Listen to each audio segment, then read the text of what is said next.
de caminho de Lago Heights para parte na nós tinha para chegar até na Rogers Beach. Esse aí nós tinha de nossa lista para fazer manutenção. Para parte de BSC, verão se sinta par de viajar com a St. Nicholas Business Association, onde tem várias ideias que eu posso fazer rondom de Anchor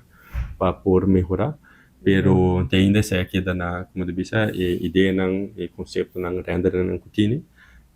começar ainda nós não papel de fundo não alocar de onda por high fundo não para esse projeto e ainda pero trobe é bom que tem comunicação e que tá como de bisa tá cambia de ideia não para por aqui parte investimento pero sowieso é caminho tá riba nossa lista para começar guardo manter culo inserar como de bisa capa novo de asfalto for de